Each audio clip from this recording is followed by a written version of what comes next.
ऋषि पंचमी की व्रत कथा।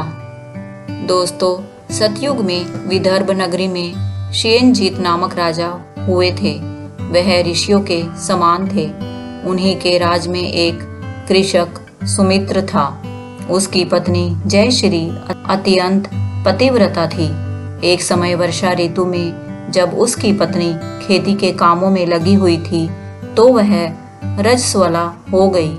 उसको रजस्वला होने का पता लग गया, फिर भी वह घर के कामों में लगी रही। कुछ समय बाद वह दोनों स्त्री पुरुष अपनी अपनी आयु भोग कर मृत्यु को प्राप्त हुए। अगले जन्म में जयश्री तो कुतिया बनी और सुमित्र को रजस्वला स्त्री के संपर्क में आने के कारण बैल की योनि मिली, क्योंकि ऋतु दोष के अतिरिक्त इन दोनों का कोई अपराध नहीं था। दोस्तों, इसी कारण इन दोनों को अपने पूर्व जन्म का समस्त विवरण याद रहा। वे दोनों कुतिया और बैल के रूप में उसी नगर में अपने बेटे सुचित्र के यहाँ रहने लगे।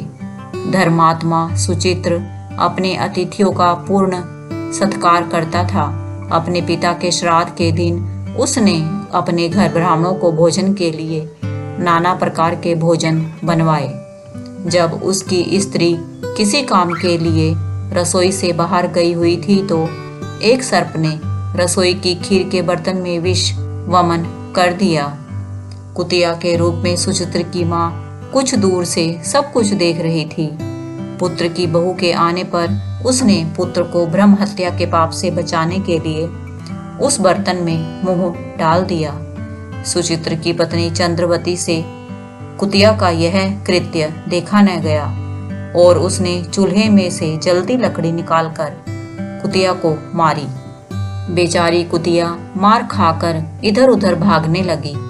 चौके में जो जूठन आदि बची रहती थी वह सब सुचित्र की बहू उस कुतिया को डाल देती थी, लेकिन क्रोध के कारण उसने वह भी बाहर फिकवा दिया।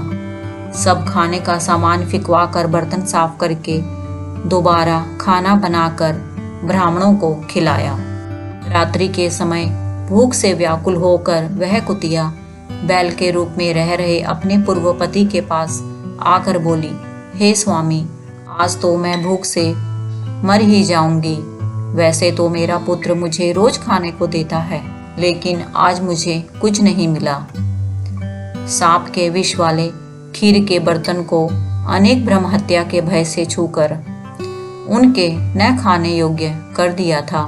इसी कारण उसकी बहू ने मुझे मारा और खाने को कुछ भी नहीं दिया। तब वह बैल बोला, हे भद्रे, तेरे पापों के कारण तो मैं भी इस योनि में आ पड़ा हूँ और आज बोझा ढोते ढोते मेरी कमर टूट गई है। आज मैं भी खेत में दिन भर हल में जुता रहा। मेरे पुत्र ने आज मुझे भी भोजन नहीं दिया और मुझे बहुत मारा भी। मुझे इस प्रकार कष्ट देकर उसने इस श्राद्ध को निष्फल कर दिया। दोस्तों, अपने माता पिता की इन बातों को सुचित्र सुन रहा था। उसने उसी समय दोनों को भरपेट भोजन कराया और फिर उनके दुख से दुखी होकर वह वन की ओर चला गया। वन में जाकर ऋषियों से पूछा कि मेरे माता पिता किन कर्मों के कारण इन नीची योनियों को प्राप्त हुए हैं और अब किस प्रकार से इनको छुटकारा मिल सकता है। तब सर्वतमा ऋषि बोले, तुम इनकी मुक्ति के लिए पत्नी सहित ऋषि पंचमी का व्रत धारण करो तथा उसका फल अपने माता पिता को समर्पित करो।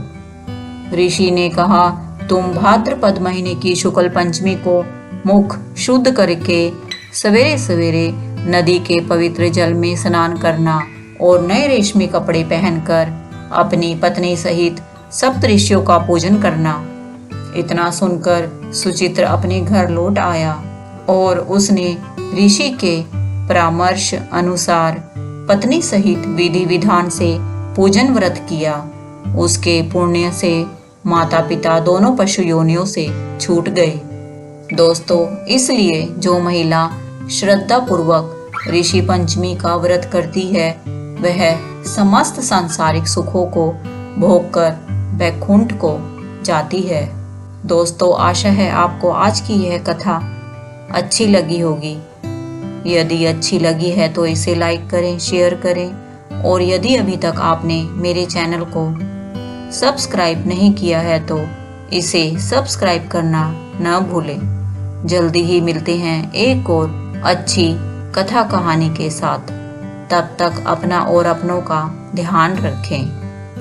जय हरि विष्णु।